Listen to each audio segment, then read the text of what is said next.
In the early 1980s, physics felt stuck. The standard model of particle physics, a theory that described three of the four fundamental forces and all the known elementary particles, was a triumph. It had been confirmed by experiments again and again, but it was also incomplete. It didn't include gravity. It had a bunch of numbers, around 20 of them, that had to be measured and plugged in by hand. The masses of particles, the strengths of forces. The theory couldn't explain where these numbers came from. They just were. Physicists were looking for a deeper theory, a theory of everything. Then, in the summer of 1984, something happened.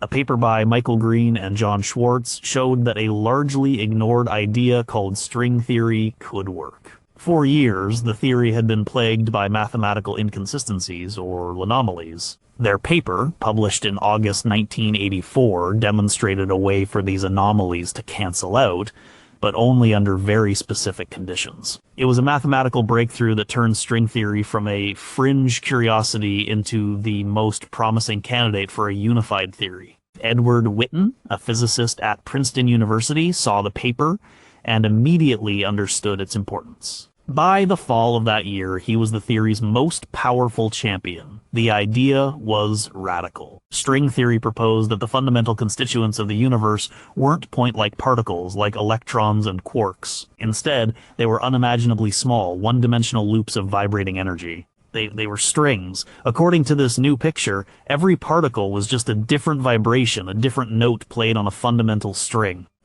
An electron was a string vibrating one way. A photon was a string vibrating another way.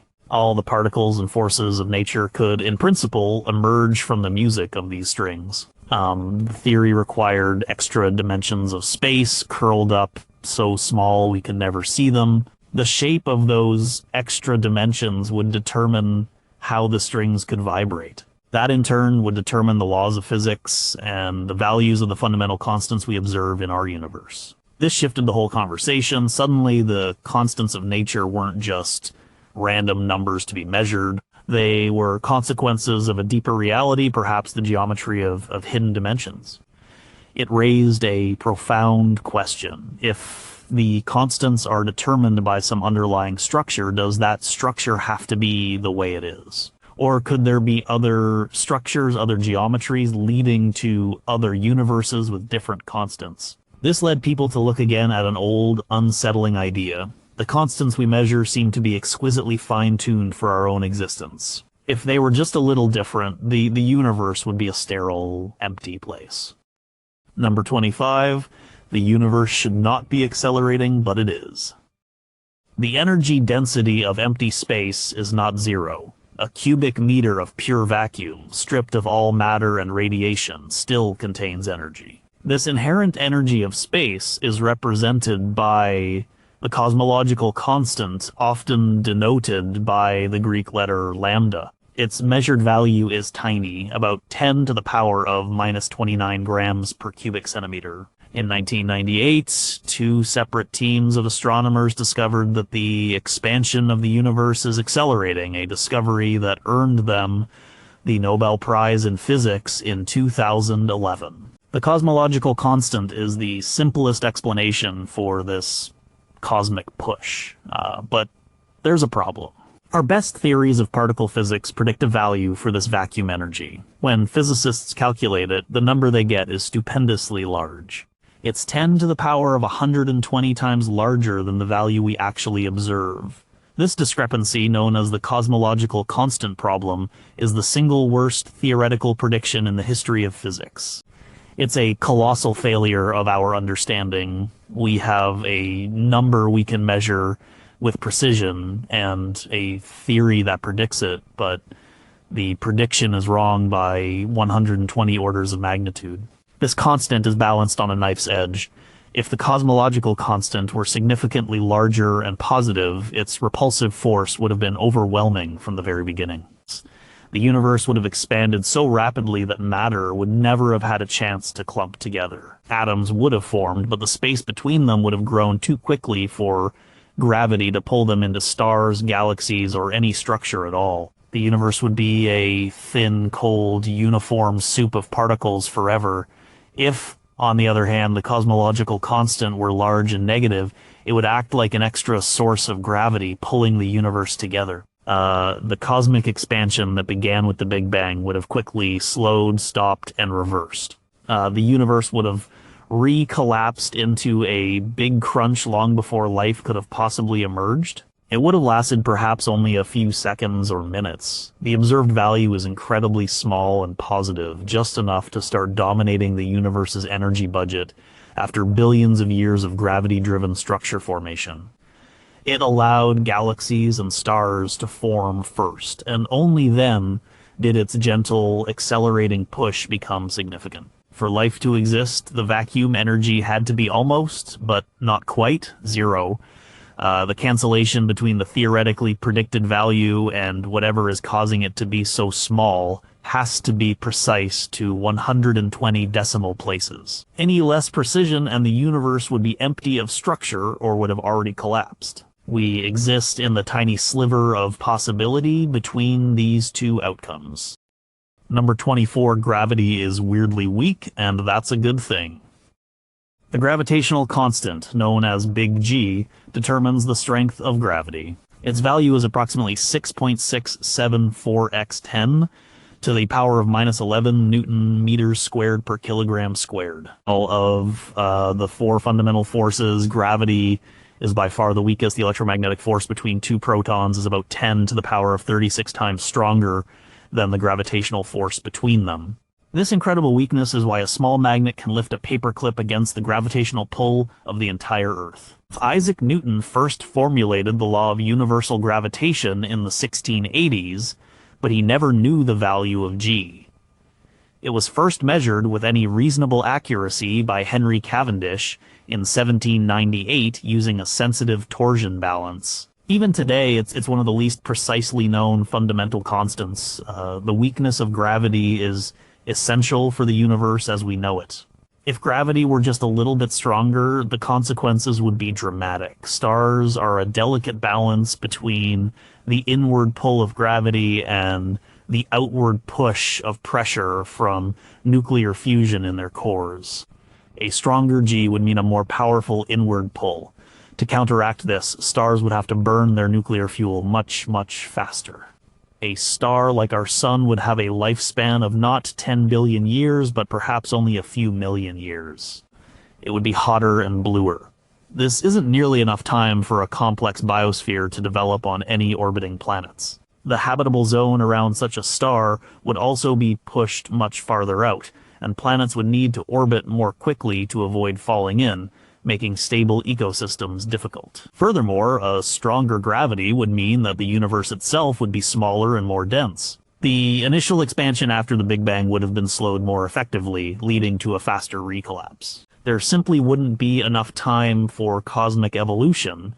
On the other end, if gravity were weaker, the opposite would happen. The gravitational pull within the primordial clouds of gas and dust would be insufficient to overcome their internal pressure. These clouds would never collapse to form the first stars and galaxies. The universe would be a diffuse, featureless collection of hydrogen and helium with no sources of light or heavy elements. The precise value of G allows for a universe that is vast, long-lived, and filled with stable, long-burning stars that can foster the development of life. Number 23, the cosmic speed limit is not just about light. The speed of light in a vacuum, xi, is exactly 299,792,458 meters per second. This isn't a measurement anymore, it's a definition. Since 1983, the meter itself is defined as the distance light travels in 1,299,792,458 of a second. This constant is central to Albert Einstein's theory of special relativity, published in 1905. It's not just the speed of light, it's the ultimate speed limit for any object with mass, and for the propagation of information and causality. Nothing can travel faster than c.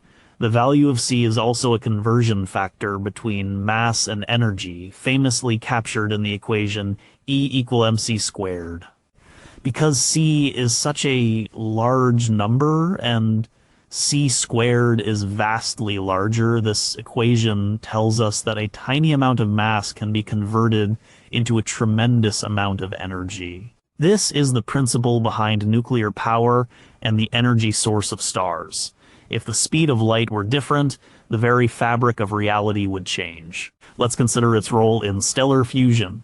A significantly lower value of C would drastically reduce the energy output from the conversion of mass in stars. With E equal mc squared, if C is smaller, the E you get from a given m is also smaller. Stars would be dimmer and cooler. They might not even produce enough outward pressure to counteract gravity, preventing stable, long-lived stars from existing. A much higher value of C would mean that nuclear reactions release far more energy. Stars would burn incredibly hot and fast. Their lifespans would be shortened dramatically, again providing no stable period for life to evolve. The chemistry of life also depends on the electromagnetic force, whose properties are tied to the speed of light. The fine structure constant which governs the strength of electromagnetism depends on C. A different speed of light would mean a different strength for the electromagnetic force, altering chemical bonds and the very structure of atoms in ways that would almost certainly be incompatible with the complex molecules of life. The value we have allows for a universe where energy and matter can interact in a stable, predictable, and life-permitting way. Number 22, the universe is built on a quantum of action. The Planck constant is the fundamental constant of quantum mechanics. Its value is approximately 6.626 x 10 to the power of minus 34 joule seconds. It was introduced by Max Planck in 1900 to solve a problem with blackbody radiation. He proposed that energy could only be emitted or absorbed in discrete packets, or quanta. The energy of a quantum is equal to its frequency multiplied by h. This idea was the birth of quantum theory. The Planck constant sets the scale for the quantum world. It's the reason why the subatomic realm is so strange, governed by probability and wave-particle duality rather than the deterministic laws of classical physics. If the Planck constant were zero, quantum mechanics would not exist. The universe would be entirely classical. In a classical universe, there is no inherent stability for atoms. An electron orbiting a nucleus, according to classical electromagnetism, is an accelerating charge. It should radiate away its energy and spiral into the nucleus in a fraction of a second. Atoms, as we know them, with stable electron shells, would not exist.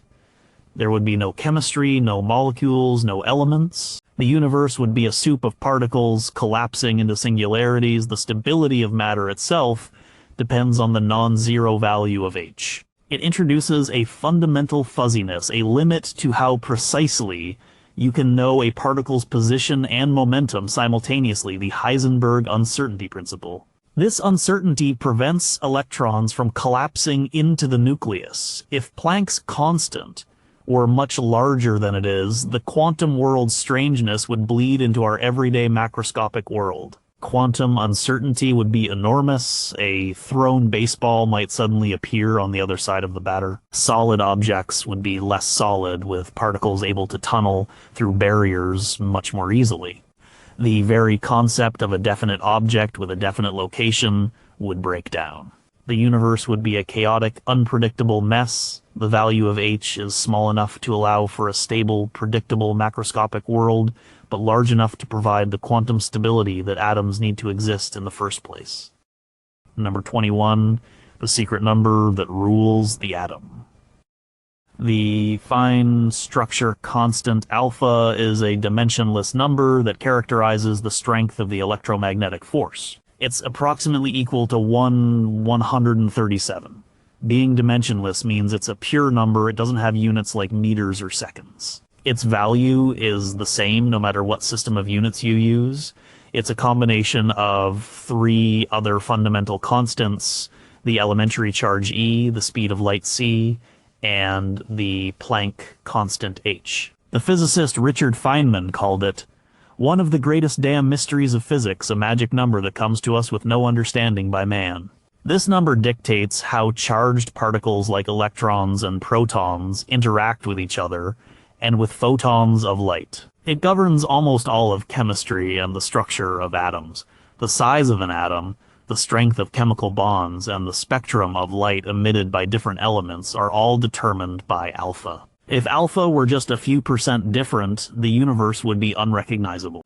If it were larger, say around 130, the electromagnetic repulsion between protons in an atomic nucleus would be stronger. This increased repulsion would overwhelm the strong nuclear force in all but the very lightest elements. Heavy elements like carbon and oxygen, which are essential for life, could not form.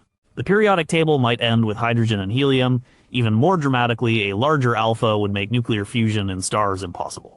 The fusion process in stars like our Sun involves the weak nuclear force converting a proton into a neutron. But this process has to happen before the two protons, which are being pushed together, fly apart due to their electromagnetic repulsion. If alpha were larger, this repulsion would be stronger, and the protons would fly apart before they had a chance to fuse. Stars would not shine. If alpha were smaller, say around 145, the opposite problems arise. Or chemical bonds would be weaker. The complex molecules required for biology, like DNA, might not be stable at room temperature. The electron shells in atoms would be larger and more diffuse, changing all of chemical bonding. The window for a stable, complex, and chemically rich universe is incredibly narrow, and it's centered right on the value of alpha that we observe. Number 20, the force that binds everything together. The strong nuclear force coupling constant determines the strength of the force that holds atomic nuclei together. This force binds protons and neutrons, collectively known as nucleons, to form the nuclei of atoms. It's the most powerful of the four fundamental forces, but it only operates over extremely short distances, about the size of a proton. The value of this constant is effectively 1, which makes it about 137 times stronger than electromagnetism at these short ranges. The existence of anything beyond hydrogen depends critically on the strength of this force. Protons are positively charged and repel each other fiercely via the electromagnetic force. The strong force must be powerful enough to overcome this repulsion and glue them together inside a nucleus. If the strong force were just 2% weaker, the bond between protons and neutrons would be too tenuous. A deuteron, a nucleus consisting of one proton and one neutron, would not be stable. The deuterium is a crucial intermediate step in the main nuclear fusion chain that powers stars like our Sun. Without stable deuterium, this fusion process could not happen. Stars would not ignite, and the universe would consist of nothing but hydrogen. No heavier elements would ever be formed. If the strong force were about 2% stronger, the consequences would be equally dire, though for a different reason. A nucleus called a diproton, consisting of two protons, would become stable. In our universe, a diproton is not a bound state. The two protons immediately fly apart. But with a slightly stronger force, they would stick together. This would have a catastrophic effect on stellar fusion. Instead of the slow, steady proton-proton chain reaction that powers the Sun, protons would fuse into diprotons with explosive rapidity. Stars would burn through their hydrogen fuel in a massive instantaneous explosion rather than shining for billions of years. Any star that formed would immediately detonate. The universe would be a place of dark hydrogen clouds punctuated by violent flashes of light. There would be no long-lived, stable stars to support the evolution of life. The 4% window in the strength of this force is the difference between a universe with a rich periodic table and a universe with only hydrogen, or a universe of cosmic bombs. Number 19, the engine of stellar alchemy. The weak nuclear force coupling constant sets the strength of the weak nuclear force. This force is responsible for certain types of radioactive decay, like beta decay, where a neutron turns into a proton, an electron, and an antineutrino. It's called weak because it's about 100,000 times weaker than the strong nuclear force. Its interactions are mediated by heavy particles called W and Z bosons, which were discovered at CERN in 1983. The weak force plays a surprisingly central role in the existence of life. Its most important function is in the sun. The sun shines by fusing hydrogen into helium. The primary reaction involves two protons coming together. For them to fuse, one of the protons must be converted into a neutron. This transformation is governed by the weak force. The rate of this reaction is incredibly slow. Because the weak force is so weak, this is a good thing. It's why the sun burns its fuel at a slow and steady rate, providing a stable source of energy for billions of years. If the weak force were significantly stronger, this proton to neutron conversion would happen much more quickly. Or nuclear fusion in the sun, and other stars would proceed at a much faster rate. Stars would burn through their hydrogen fuel in a fraction of the time. The sun's lifespan would be too short to allow for the evolution of complex life on Earth. Conversely, if the weak force were much weaker, the proton to neutron conversion would be even slower, or might not happen at all. The initial step of the proton fusion chain would be blocked. Stars like our sun would not be able to ignite. The universe would be dark, composed of hydrogen and whatever small amount of helium was created in the Big Bang. The weak force is also crucial for the creation of heavy elements. When a massive star runs out of fuel, it collapses and explodes as a supernova. In the intense heat and pressure of the explosion, a flood of neutrinos is released. These neutrinos interact with protons and neutrons via the weak force, driving the reactions that create elements heavier than iron, like gold and uranium.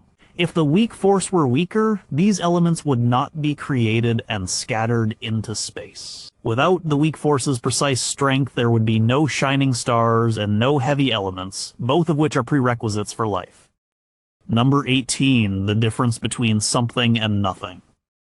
The mass of an electron is about 9.11 x 10 to the power of minus 31 kilograms. It is the lightest known elementary particle with a non-zero rest mass. The electron was discovered by J.J. Thomson in 1897. Its mass is a fundamental parameter of the Standard Model. It determines the size of atoms. In the Bohr model of the atom, the radius of an electron's orbit is inversely proportional to its mass. A heavier electron would orbit closer to the nucleus, and a lighter one would orbit farther away. The electron's mass, in relation to the masses of the up and down quarks that make up protons and neutrons, is critical. But let's first consider the mass on its own.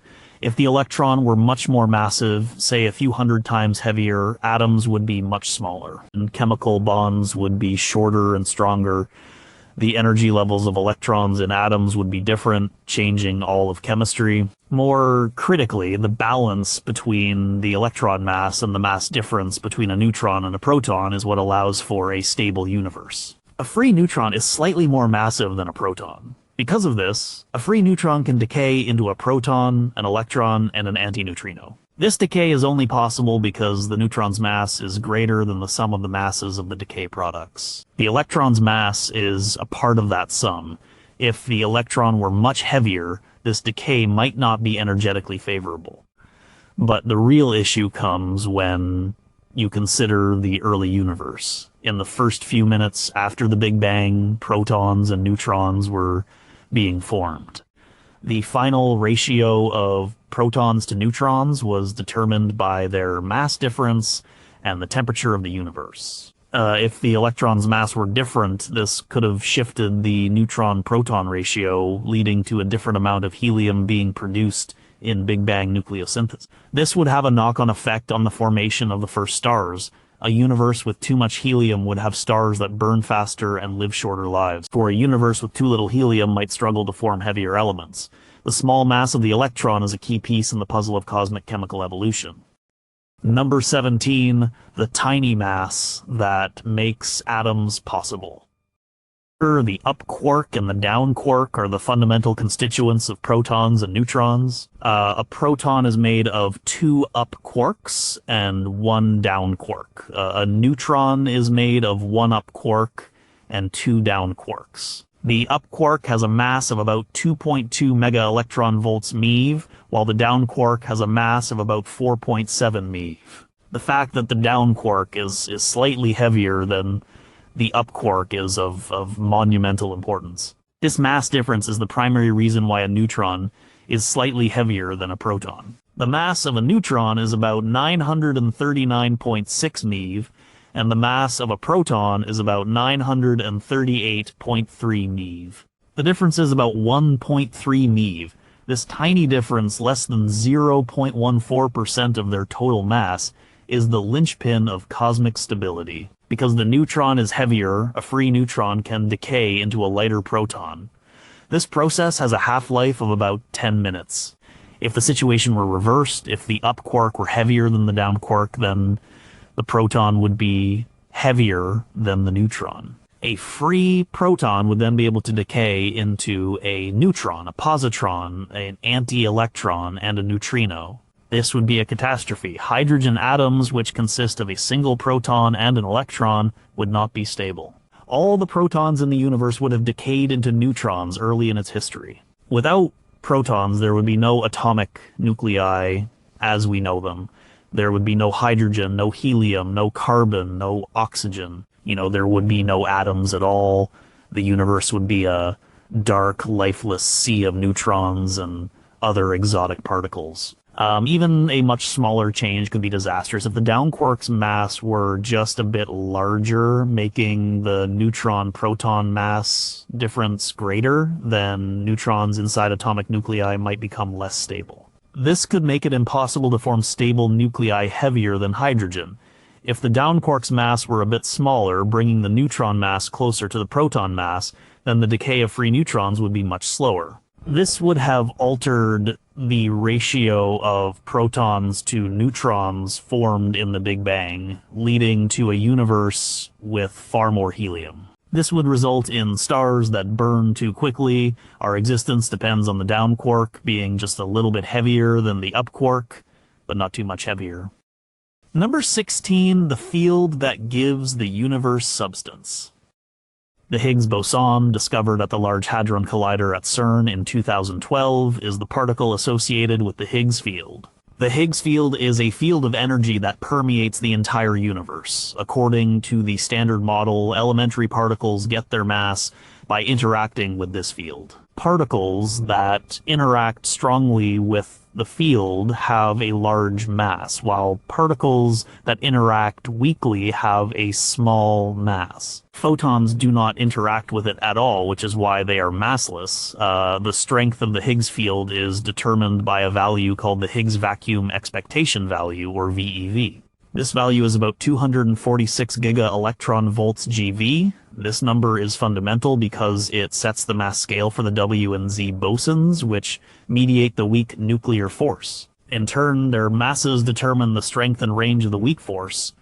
The masses of all the fundamental quarks and leptons, like the electron, are also proportional to the Higgs VeV. So this single number effectively sets the mass of almost every fundamental particle. What if the Higgs VeV were different? If it were much larger, all the fundamental particles would be much more massive. Quarks would be heavier, which would make protons and neutrons heavier. Electrons would be heavier. This would have dramatic consequences. The neutron-proton mass difference would change, potentially making the proton unstable, as discussed before. Even if atoms could form, they would be much smaller and denser. Nuclear fusion in stars would be affected. The rates of reactions governed by the weak force, which depend on the W and Z boson masses, would be different. A larger VeV would mean heavier W and Z bosons, which would make the weak force even weaker and shorter ranged. This would grind stellar fusion to a halt. Stars wouldn't shine. If the Higgs VeV were much smaller, all particles would be lighter. This might seem less dramatic, but it would also be catastrophic. The neutron-proton mass difference would still be altered, again with potentially disastrous consequences for atomic stability. Complex nuclei might not be able to form. The universe would be a very different place, likely without the stable matter needed for stars, planets, and life. The observed value of 246 GeV appears to be in a Goldilocks zone that allows for the particle mass spectrum we see, which in turn allows for stable atoms, long-lived stars, and complex chemistry. Number 15, the asymmetry that saved us from annihilation. The baryon to photon ratio is a number that describes the relative abundance of matter particles, baryons like protons and neutrons and particles of light photons in the universe. For every 1 billion photons in the cosmic microwave background radiation, there is roughly 1 proton or neutron.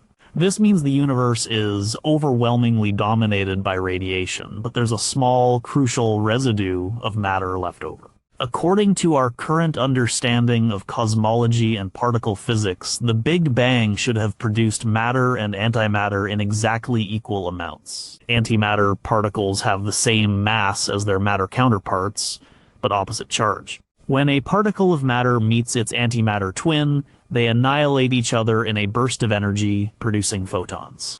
If the early universe had perfect symmetry with one antimatter particle for every matter particle, then as the universe cooled, they would all have found a partner and annihilated. The result would be a universe filled with photons and nothing else. No protons, no neutrons, no electrons. No galaxies, no stars, no planets, no people. Just a vast empty space filled with light.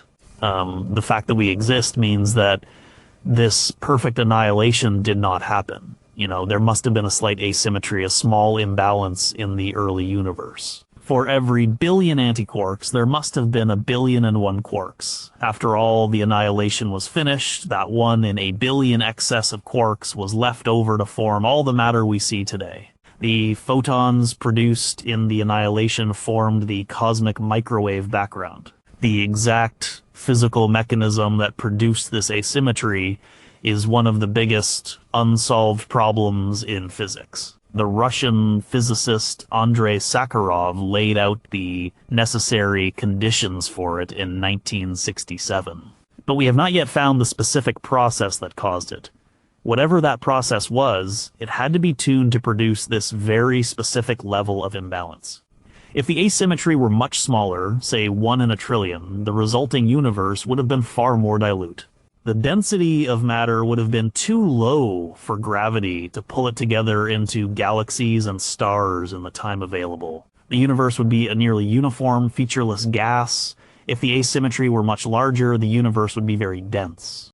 It would be a lumpy place where matter collapsed into giant black holes very early on, preventing the formation of long-lived galaxies and stars. The 1 in a billion ratio seems to be just right for a universe capable of forming complex structures.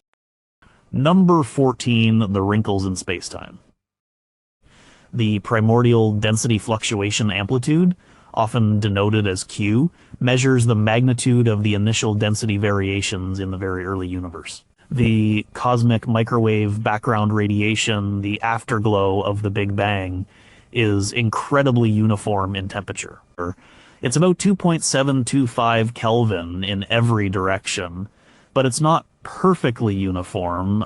There are tiny temperature fluctuations or anisotropies on the order of 1 part in 100,000. These were first measured with high precision by the COBE satellite in 1992. These tiny temperature differences correspond to tiny variations in the density of matter and energy in the early universe. The value of Q is approximately 10 to the power of -5. These tiny fluctuations were the seeds of all cosmic structure. Regions that were slightly denser than average had a slightly stronger gravitational pull. Over billions of years, these regions attracted more and more matter, growing into the vast clusters of galaxies, individual galaxies, stars, and planets we see today. The empty voids between galactic superclusters grew from the regions that were initially slightly less dense. The value of Q had to be precise. If Q were much smaller, say 1 part in 1,010,000 to the power of -6, the initial density fluctuations would have been too small. Gravity would not have been strong enough to amplify these tiny seeds into large structures in the 13.8 billion years since the Big Bang. The universe would have remained a smooth, almost uniform gas of hydrogen and helium, devoid of galaxies, stars, and planets. It would be a cold, dark, and simple place. If Q were much larger, say 1 part in 10,010 to the power of -4, the initial density fluctuations would have been too large. The overly dense regions would have rapidly collapsed under their own gravity long before they could form stable, rotating galaxies. They would have formed massive black holes instead, swallowing up most of the matter in the universe. The cosmos would be a violent, chaotic place dominated by giant black holes with very few, if any, stable stars or planetary systems. The universe would have been too lumpy, too dense, and too hostile for life. The observed value of 1 in 100,000 is the perfect middle ground, allowing gravity to slowly and gracefully build the intricate cosmic web we inhabit. Number 13. The dimensionality of reality. We live in a universe with 3 spatial dimensions: length, width, height, and 1 time dimension. It seems obvious and unchangeable, but from a physics perspective, the number of dimensions is a fundamental parameter of the cosmos. String theory, for example, suggests the existence of 10 or 11 spacetime dimensions, with the extra ones being compactified or curled up on a microscopic scale. But for the large-scale universe we experience, the number is 3 plus 1. The stability of our universe is deeply connected to this number. If there were fewer than 3 spatial dimensions, life as we know it would be impossible. In a 2-dimensional universe, a flatland, complex networks like brains or circulatory systems couldn't exist. Any pathway that crosses another would sever the connection. An organism's digestive tract would necessarily split it in 2. The physics would also be different. Gravity in 2D behaves differently, and it's not clear if stable planetary orbits could form.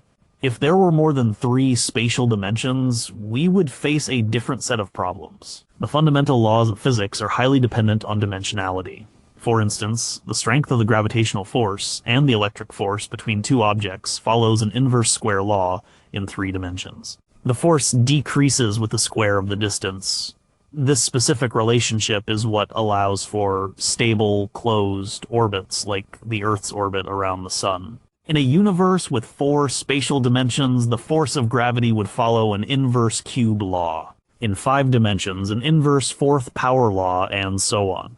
It has been shown mathematically that stable, closed orbits under a central force are only possible in 3 spatial dimensions. In 4 or more dimensions, planets would either spiral into their star or fly off into space. There would be no stable solar systems.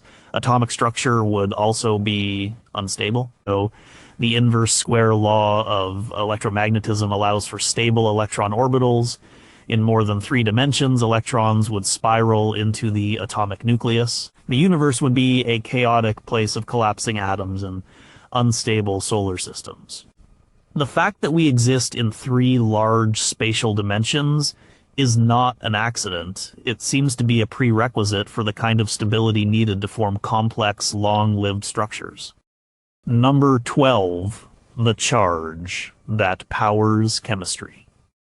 The elementary charge is the fundamental unit of electric charge. It's the magnitude of the charge of a single proton or a single electron. Its value is approximately 1.602x 10 to the power of -19 coulombs. The quantization of charge, the fact that it comes in discrete integer multiples of E was first demonstrated by Robert Millikan in his famous oil drop experiment between 1909 and 1913. The value of the elementary charge is a component of the fine structure constant alpha, and thus its value is tied to the strength of the electromagnetic force. If E were larger, holding everything else constant, the electromagnetic force would be stronger. The repulsion between protons in a nucleus would be greater, making it harder to form heavy elements. Chemical bonds, which are electromagnetic in nature, would be much stronger.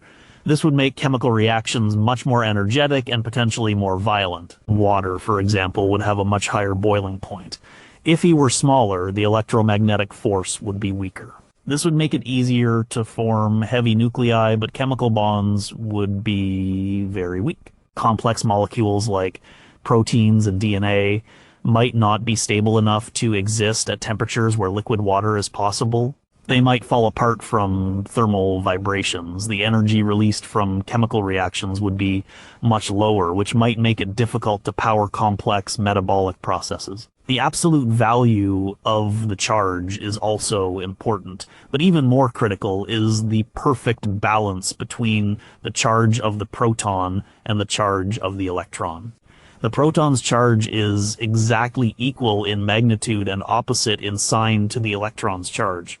We know this with incredible precision to at least 1 part in 10 to the power of 21.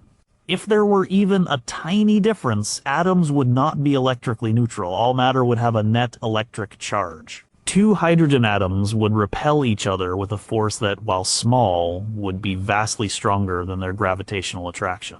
This repulsion would prevent matter from clumping together under gravity. Stars, galaxies, and planets would never form. The universe would be a diffuse gas of mutually repelling atoms.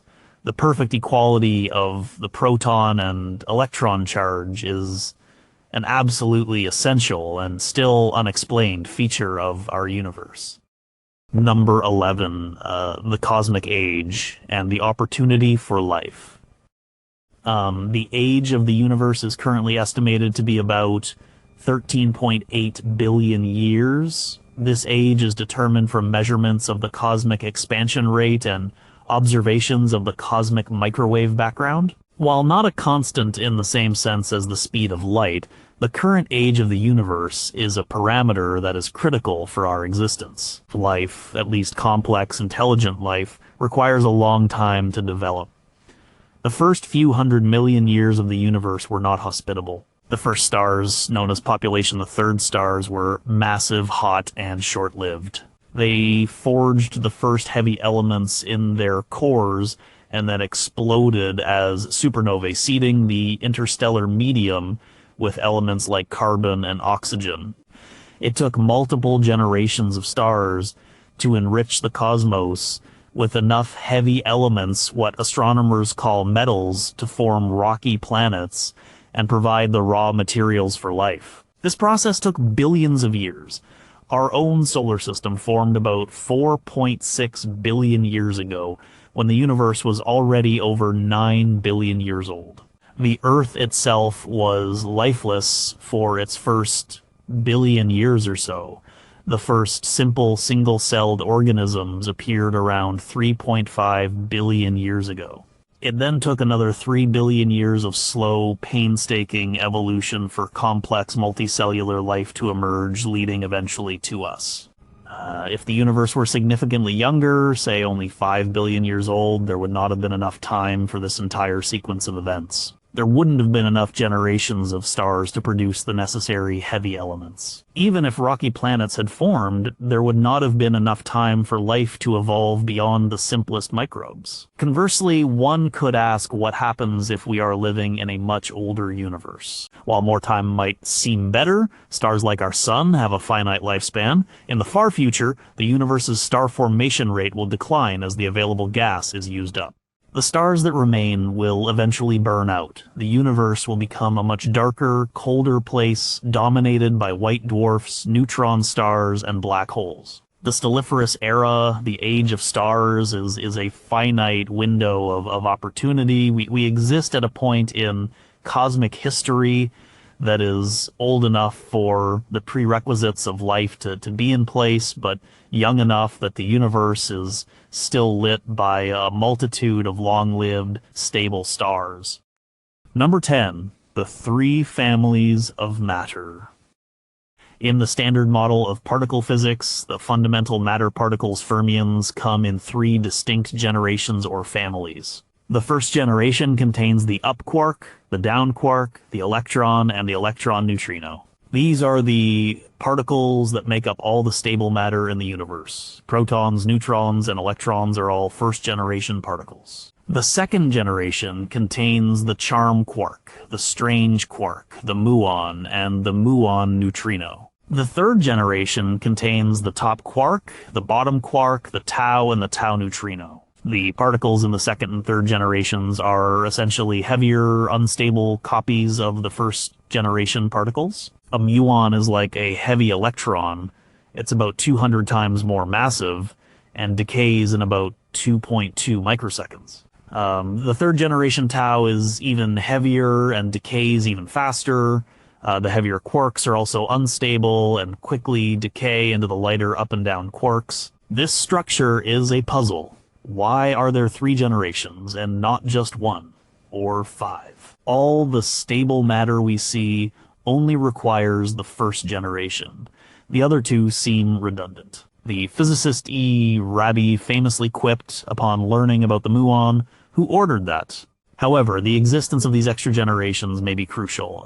The process that created the matter-antimatter asymmetry in the early universe, a phenomenon known as CP violation, seems to require the existence of at least 3 generations of quarks. In the standard model, the known amount of CP violation is tied to the complex interactions between the 3 generations. With only 1 or 2 generations, this mechanism wouldn't work, or it would be far too weak to produce the observed matter-antimatter imbalance. Without that imbalance, the universe would be empty of matter.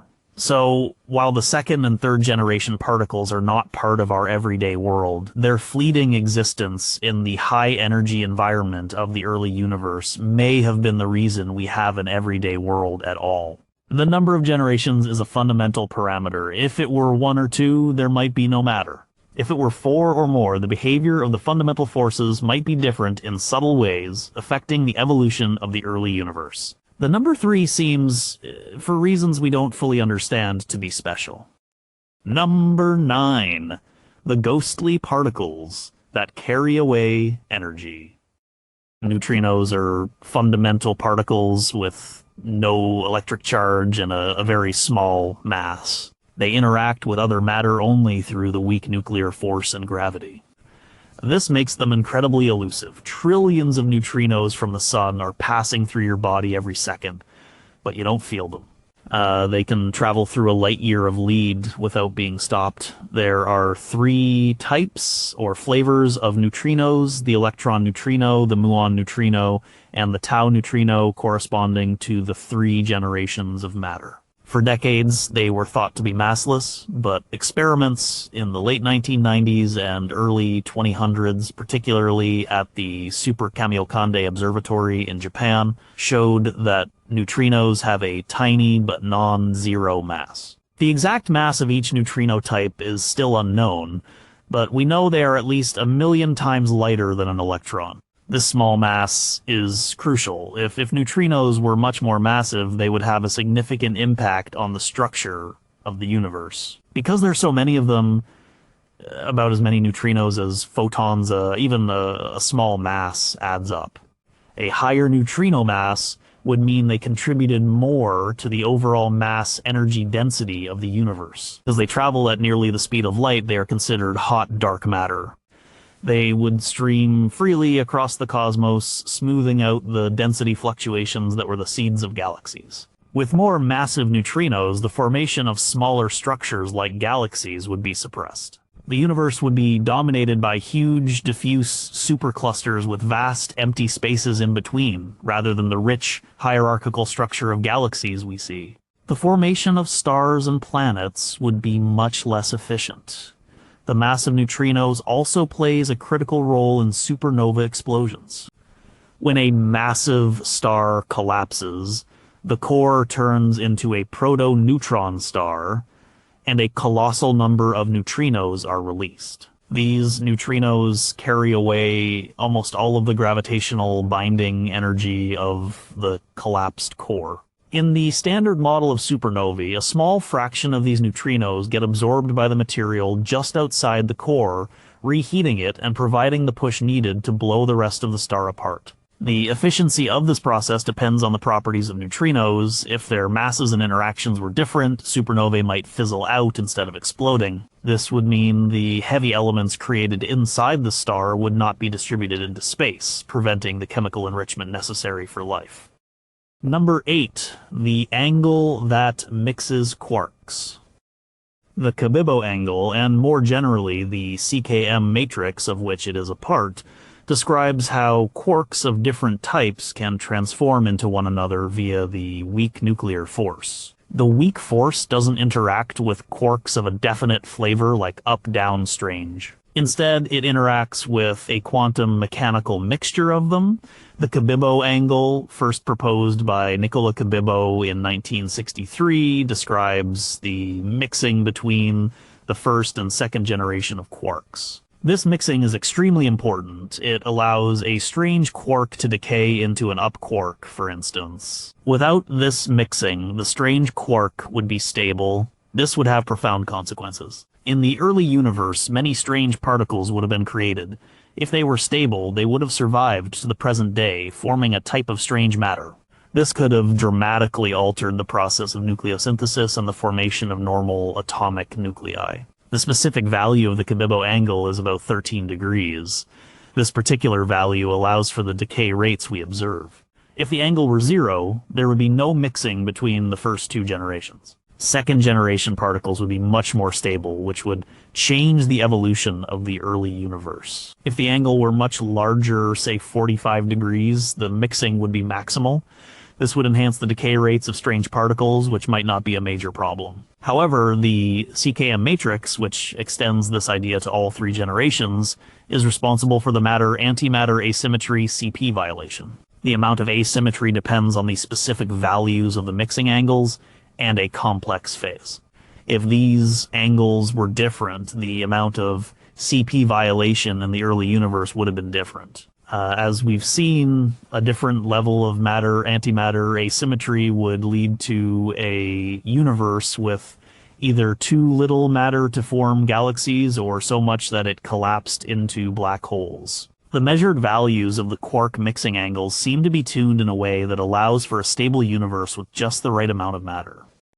Number 7, the top quark's precarious mass.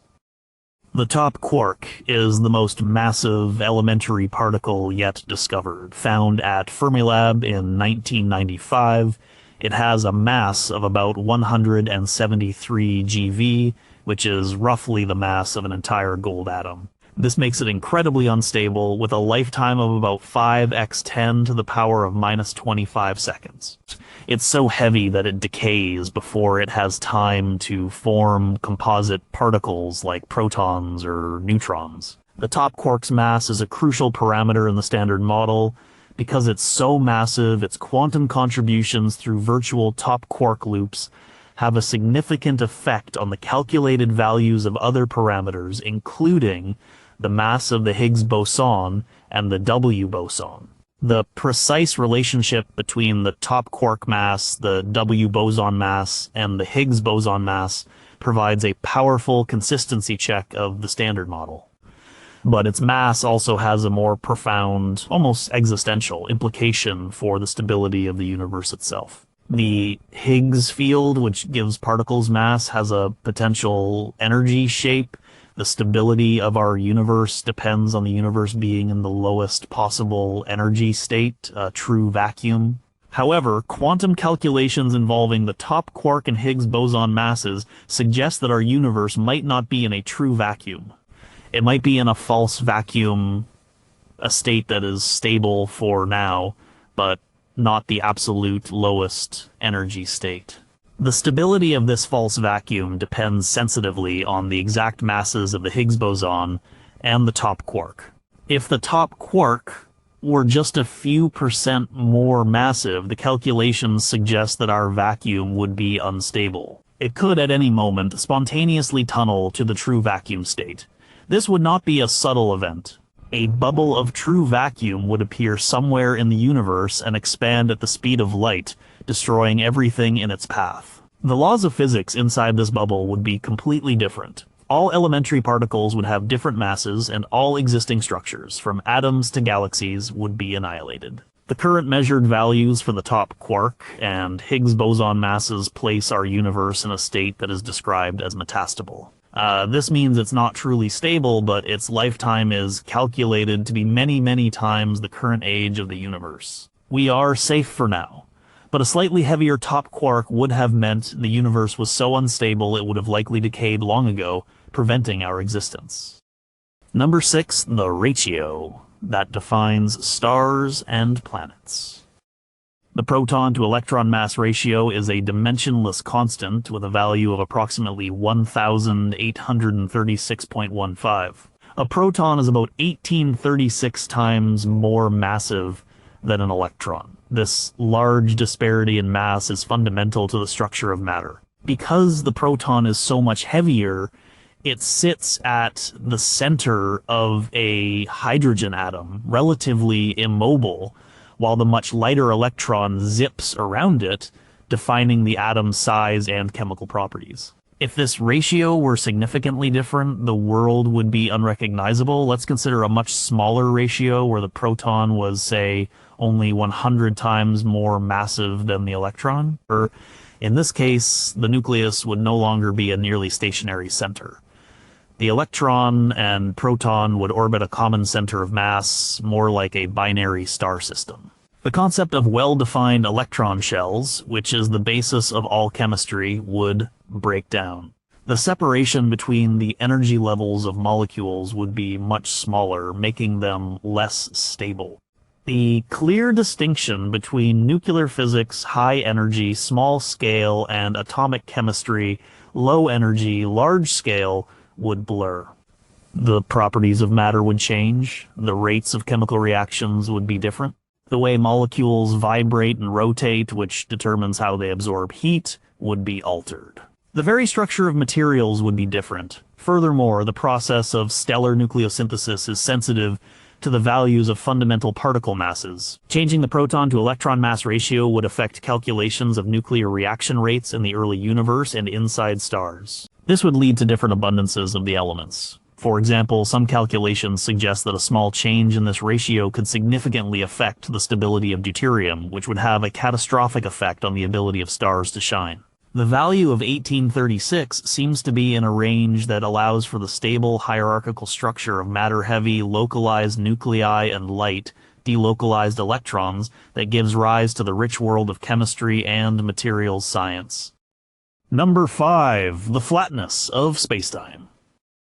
The overall geometry of the universe is described by a parameter called the density parameter, omega. It's the ratio of the actual average mass-energy density of the universe to the critical density required to make the universe geometrically flat. If omega is greater than 1, the universe has positive curvature, like the surface of a sphere, and is closed.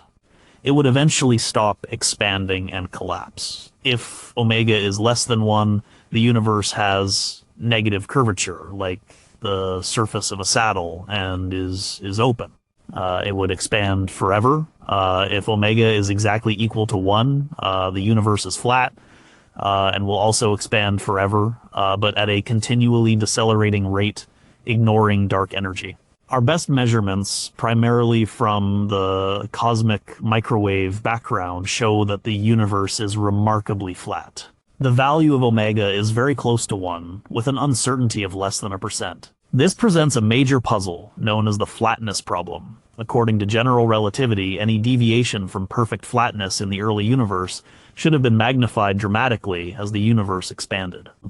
For the universe to be so close to flat today, it must have been unbelievably flat in the beginning. The initial value of omega must have been equal to 1 to a precision of about 1 part in 10 to the power of 62. This is an absurd level of fine-tuning. It's like balancing a pencil on its point for 13.8 billion years. The theory of cosmic inflation, proposed in the early 1980s, provides a physical mechanism to explain this flatness. Inflation posits a period of hyper-accelerated expansion in the first fraction of a second after the Big Bang, which would have stretched any initial curvature to near-perfect flatness, much like inflating a tiny, crumpled balloon to the size of the Earth would make its surface appear flat to a small observer. Regardless of the mechanism, this flatness is important. A universe that was significantly closed, omega much greater than 1, would have recollapsed long ago, not allowing enough time for life to evolve. A universe that was significantly open, omega much less than 1 would have expanded so quickly that its density would have dropped too fast for gravity to form galaxies and stars. Our flat, long-lived, structure-filled universe exists because of this initial inexplicable precision. Number 4, the entropy of the early universe. The second law of thermodynamics states that the total entropy, or disorder, of a closed system always increases over time. The universe we see today is highly structured with galaxies, stars, and planets. This is a state of relatively low entropy. However, the second law implies that the universe must have started in an even lower entropy state. The initial state of the universe at the Big Bang must have been one of incredibly low entropy, and the puzzle is to explain why. Roger Penrose has famously calculated the odds of our universe's low entropy initial state occurring by chance. The number is staggeringly small. The probability is 1 part in 10 to the power of 10 to the power of 123. This number is so large that if you were to write it out as a 1 followed by zeros, you wouldn't have enough matter in the entire observable universe to write down all the zeros. This initial low entropy state is a prerequisite for everything that has happened since. It's the reason there is an arrow of time. The flow of time from past to future is synonymous with the increase of entropy. It's the reason we can form memories of the past but not the future. It's the reason that organized structures can form at all. The universe began in a very smooth, ordered state, and the subsequent clumping of matter into galaxies and stars, while it looks like an increase in order, is actually part of the overall increase in the universe's entropy, driven by gravity. If the universe had started in a high entropy state, which is statistically far more likely, it would have been a uniform thermal equilibrium soup. There would be no gradients, no structure, and no arrow of time. Nothing would ever happen. It would be a dead universe from the very beginning. The fact that the universe had this incredibly specific, highly ordered starting condition is a profound mystery and a non-negotiable requirement for the existence of complexity, structure, and life. Number 3, the charm of the proton. The stability of the proton is a cornerstone of our existence. Protons are the only stable composite particle baryon and are a key component of every atomic nucleus. As far as we know, the proton is absolutely stable. Experiments have searched for proton decay and have set a lower limit on its lifetime of more than 10 to the power of 34 years, which is many, many orders of magnitude longer than the current age of the universe. However, most grand unified theories GOOTs, which attempt to unify the strong, weak, and electromagnetic forces, predict that the proton should not be stable. These theories predict that protons should eventually decay into lighter particles, such as a positron and a pion. The fact that we haven't seen this happen yet either means that these theories are wrong, or that the proton lifetime is even longer than they predict. If the proton were not stable and had a much shorter lifetime, the consequences would be obvious and catastrophic. If the proton lifetime were, say, 1,000,000 years, matter itself would be radioactive. The nuclei of atoms would be constantly decaying. No stable structures could exist on long timescales. Life would be impossible, as the very atoms in our bodies would be disintegrating. Even a much longer, but still finite, lifetime could be problematic. The stability of matter over billions of years is required to form planets and for life to evolve. The near-perfect stability of the proton is what ensures that the universe is a solid, reliable place. It's the reason that the matter created in the first few minutes of the Big Bang has survived for 13.8 billion years to make up the world around us. Any theory of fundamental physics must account for this incredible longevity. Number 2, the solar resonance that makes carbon.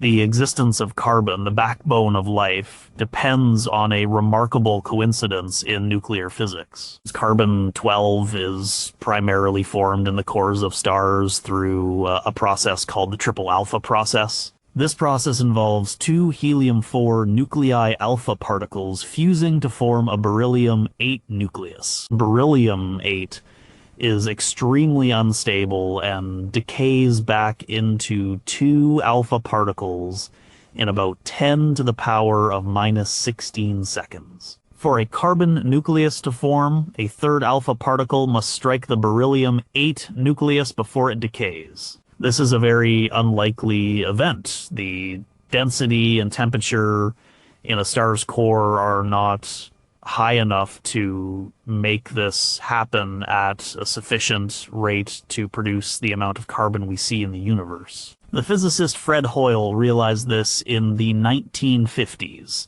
He reasoned that for the triple alpha process to work efficiently, the carbon-12 nucleus must have an excited energy state, a resonance, at a very specific energy level, around 7.65 MeV. This resonance would act like a stepping stone, dramatically increasing the probability of the reaction. He predicted the existence of this energy level, and it was later found in a laboratory experiment exactly where he said it would be. This is now known as the Hoyle state, but the fine-tuning doesn't stop there. For carbon to be abundant, it must be created efficiently. But it also must not be destroyed too quickly.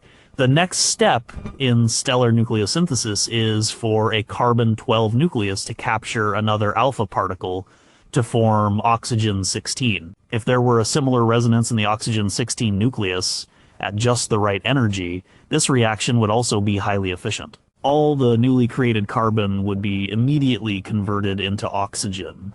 As it turns out, there is no such resonance. The relevant energy level in oxygen-16 is just below the required energy. This makes the conversion of carbon to oxygen possible, but not overwhelmingly efficient. The result is that stars produce significant amounts of both carbon and oxygen, the two most important elements for life after hydrogen and helium. If the Hoyle state in carbon were just 0.5% different in energy, or if the relevant energy level in oxygen were slightly higher, the universe would be devoid of either carbon or oxygen. The existence of life on Earth is a direct consequence of these precisely placed nuclear energy levels.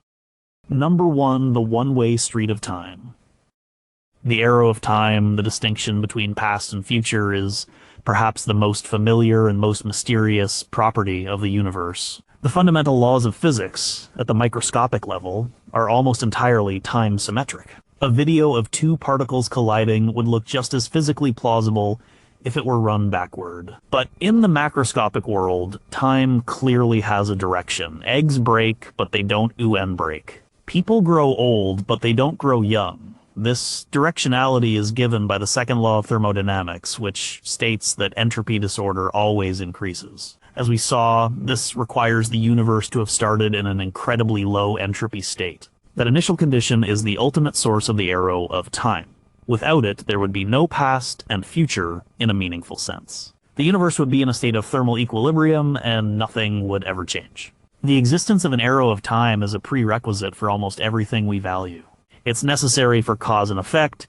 It's necessary for processes like evolution, which rely on a sequence of events unfolding over time. And it's necessary for memory, learning, and consciousness itself, which are all processes that record and respond to past events in order to navigate the future. If the laws of physics were such that the universe had no preferred time direction, or if the initial state of the universe was one of high entropy, there would be no unfolding of complexity. There would be no stars burning fuel, no planets forming, no life evolving. The universe would be a static, timeless, and featureless place. The fact that the clock of the universe was wound up and set in motion 13.8 billion years ago in a very specific, highly ordered state is the ultimate fine-tuning problem. It's the parameter that gives the universe a story, a history, and the potential for a future.